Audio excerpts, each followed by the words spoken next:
We do have some breaking news to get to. I think Steve Kovac has that for us. Steve?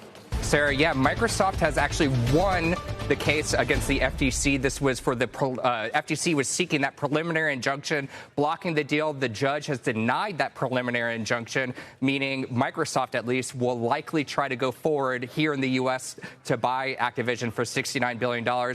We have lines out to the FTC and Microsoft to talk about what that means. But one other aspect here is this is not over, Sarah, because the CMA, the regulatory authority in the United Kingdom, is still going over this case. They're not expected to have a hearing on this until the end of the month, which is past the July 18th deadline. So still a lot of questions, Sarah, about how Microsoft can button this deal up. We need some. All right, Steve, thank you. Thanks. Steve Kovac, seeing the reaction in Activision shares up 4.3% or so. Want to get to David Faber, who's joining us on set. He's on the phone, of course, with sources. But clearly, this was a surprise. At least, David had been reporting that it was sort of moving this way and through the courts, but you could see the relief in Activision shares there. After that UK decision, didn't look like it was going to happen. Yep, there had been so much momentum for those who argued that this was going to be a difficult deal to pass, certainly within a certain time period.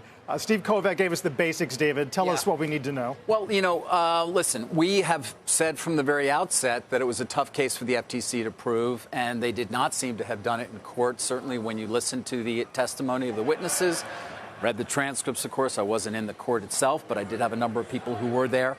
The FTC, they felt, had not fully proved the case, of course, and it was a tough case for them to prove, at least with the existing law, in terms of, is this really going to prevent competition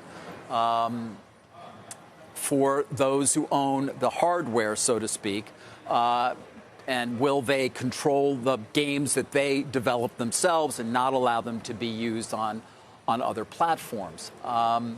Call of Duty, of course, being one of the key ones, and Sony being certainly the name that was mentioned most often by the government in terms of perhaps being somehow disadvantaged. It's a big loss for the FTC. It's an important victory for Microsoft.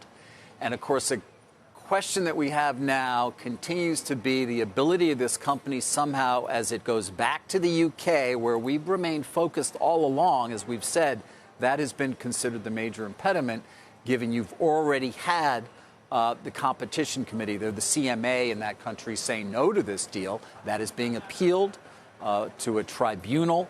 But there have been these weird, and I have no other word to use, conversations, I guess, about the idea that Microsoft somehow can figure out a way to close this deal prior to the expiration of the current merger agreement, which is only a week away.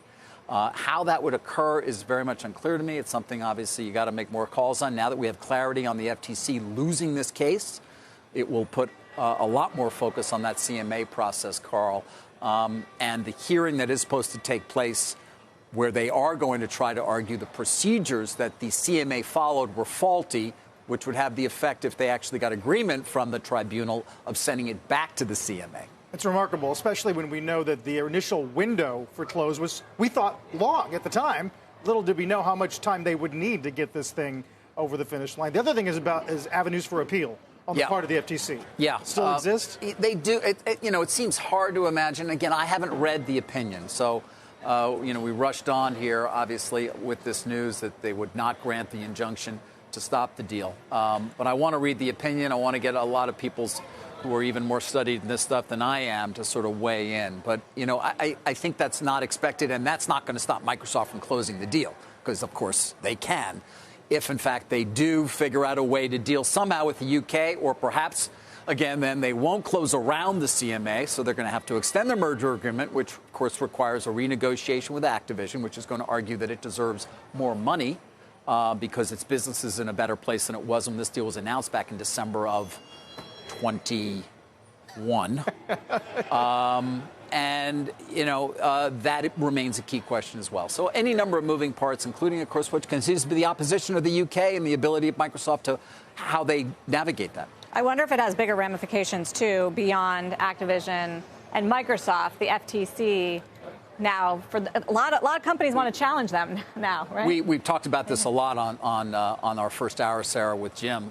There is no doubt that this is a blow for the FTC, which has been a very aggressive agency in trying to not just stop certain deals, but also chill the overall market as a result of taking on deals that were really not thought to pose a true anti-competitive threat, at least is the way that we've interpreted antitrust law for a very long time, namely starting with consumer harm.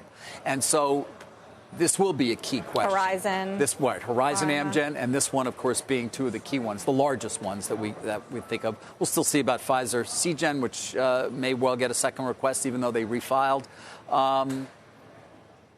This will definitely be a blow for them. There's no way around it for Lina Khan, for the FTC. Does it mean that it really will embolden a lot of companies that have been thinking about doing deals but have been halted in part because of the concern about antitrust? Well, maybe, but maybe not, because the fact is time is also the key thing you look at, not just whether you will ultimately win in court, but whether you're willing to go as long as it would take to get to that point. Oh, wow. Remarkable bit of news here on the largest gaming deal ever. David, to keep us updated. Yep. David Faber.